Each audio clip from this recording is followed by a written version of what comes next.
I wasn't always like this, you know. There was a time where I was just like you, working regular jobs with regular friends and regular parents. And why wouldn't I have those things? I was a regular human, after all. Except, I wasn't. I just didn't know it yet. I was switched at birth with a human baby. That's what changelings are traditionally. A human baby exchanged for a fey one. My human parents never knew. Hell, I didn't even know. I was raised to believe I was human, with no knowledge of magic or fey, and a glamour so impenetrable no one ever guessed my true form. I got sick like a human, I aged like a human, I looked and acted like my human family. Why would I doubt it? So I didn't, until I left my parents' home. And they came for me, yanked me out of my bed in the middle of the night, and through a portal to Tirnanog, the land of the Fae. And what a grand welcome I received. I was thrown into a freezing dungeon, told my whole life was a lie, and tortured until I was begging for death. Instead, they gave me a brand, some new clothes, and sealed my emerging magic, so I never knew what it was. I was to work for them, or they'd come for my human family, so I worked, doing the dirtiest of dirty work, and I got good at it. For 200 years. It weighs on you, you know. 200 years of servitude to a tyrant, 200 years of losing everything piece by piece. But I played the long game, broke their hold on me, and I got out fair and square.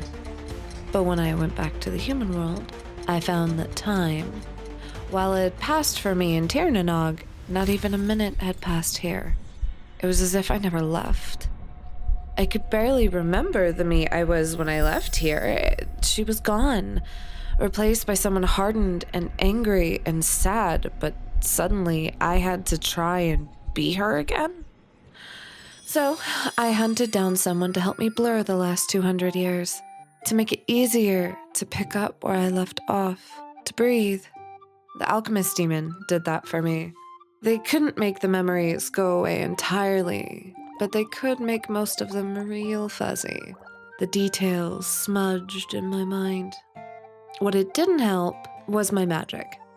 I was officially unsealed, new magic at my fingertips, but I had no idea how to control it, and it was affecting everything. It started small. Well, small-ish. What had been a plain bedroom became a door to a cottage with infinite rooms that changed locations at will. Sometimes I'm by the sea, sometimes I'm in the city, sometimes I'm back in Tirnanog. And the doors in my house sometimes go to random places. There were portals to homes of slimes and human knights and ram satyrs, and they were never in the same place twice. I became a beacon for creatures who'd been exiled from Tirnanog.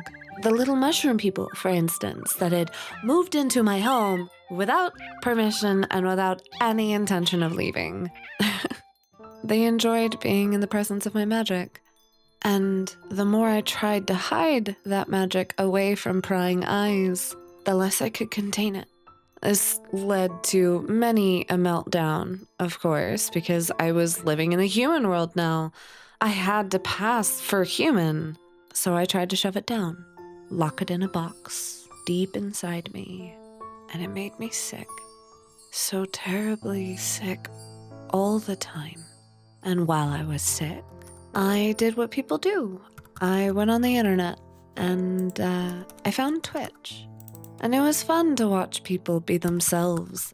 They had demons playing Fortnite, and you had furry cat girls running cafes. It was amazing. I thought maybe this could be me. Maybe this could help me. So I tried it out, and it did. My magic loved the attention and simmered down to a more controllable point. For now. I know that someday I'll have to figure out my magic and my real parents and why I was placed in the human world. I'll have to remember everything to do that.